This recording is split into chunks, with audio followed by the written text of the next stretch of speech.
पूर्णपणे अनपेक्षित आणि अनाकल्य असा हा निकाल आहे।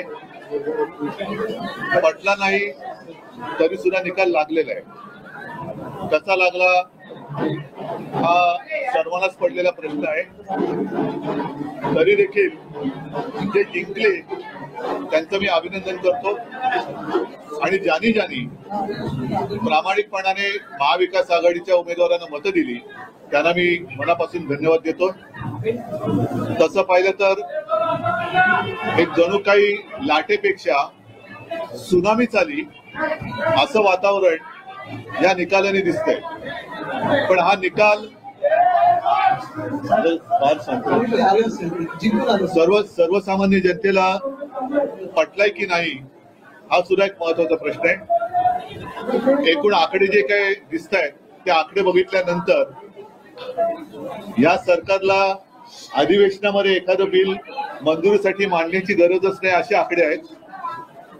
थोडक्यात विरोधी पक्षच जणू काही शिल्लक ठेवायचं नाही आणि 1-1.5 वर्षापूर्वी भारतीय जनता पक्षाचे तुर्तास असलेले अध्यक्ष जे.पी. नड्डा जे बोलले होते की एकच पक्ष राहील म्हणजे यांना one party one nation one election आणि वन पार्टी या दिशेने आपली आगेकूच चालली की काय असं भीतीदायक चित्र आहे।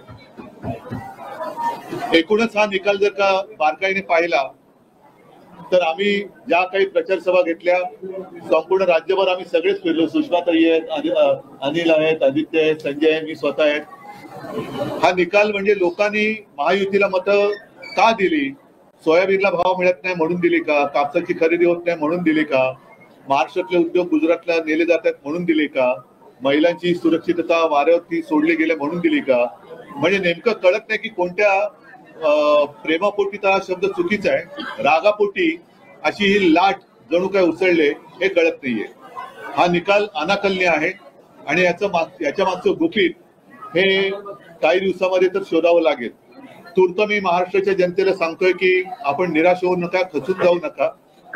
काही जण म्हणतात की हा ईव्हीएमचा विजय आहे, असूही शकतो, पण महाराष्ट्राच्या जनतेला हा निकाल मान्य असेल तर मग कोणीच काही बोलण्याची गरज नाहीये।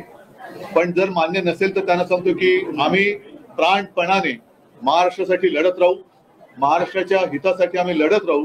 कोणी काही म्हटलं तरी महाराष्ट्राच्या जनतेला मी वचन देतो की आम्ही तुमच्या सोबत आहोत। की आजचा निकाल हा पूर्णपणे अनपेक्षित आणि अनाकल्य आहे।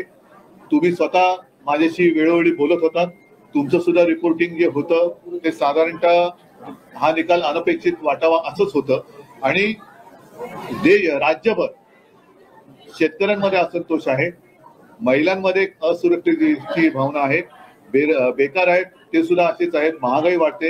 या सगळ्या गोष्टी लक्षात घेतल्यानंतर प्रत्यक्ष चित्र दिसत होतं। सभांना सुद्धा प्रचंड गर्दी होत होती आणि मला असं वाटतं की आमच्या सभांना प्रचंड गर्दी होत होती, लोक ऐकत होते। मोदीजींच्या सभेला अरे काय ऐकायचं, आम्ही ठरवलंच आहे तुम्हाला निवडून द्यायचं म्हणून खुर्च्या रिकाम्या होत्या। लोकांचं मत असो, मला असं वाटतं की बोलू का तुम्ही बोलता?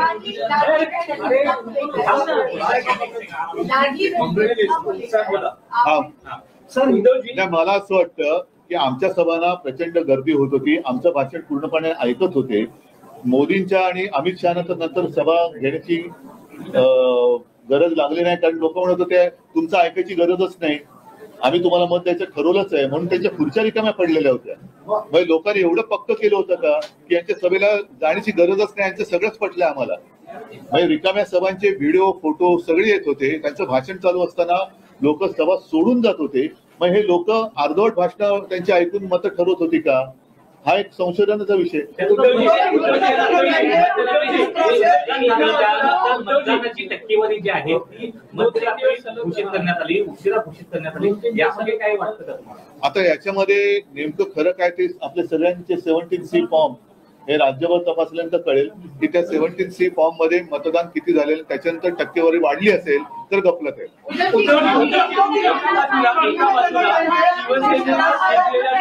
आणि दुसऱ्या बाजूला माहीम असेल, वरळी असेल, वांद्रे पूर्व या राखलेल्या जागा, यावर तुमची काय प्रतिक्रिया?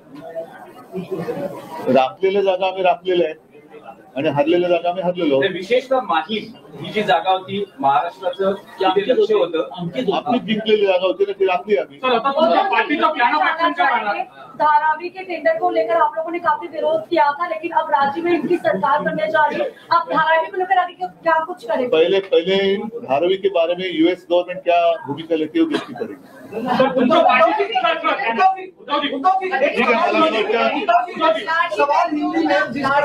योजना को लेकर आपने अभी कहा किस तरह से महिला सुरक्षा बेरोजगारी बड़े मुद्दे हैं, लेकिन आज ही प्रेस कॉन्फ्रेंस करने के बाद उन्होंने कंसर्न देते हुए ये कहा कि हमारी योजना पर सवाल खड़े करें, पर अपने मैनिफेस्टो में भी देने की योजना. हाँ बिल्कुल दी थी, इसलिए मैं अभी अपेक्षा कर रहा हूँ. चुनाव आयोग ने रोक लगाई थी, अब चुनाव खत्म हो गए हैं, उन्होंने तो 2100 रुपया डिक्लेयर किया है, तो कल से शुरू करें. हम इंतजार कर रहे हैं.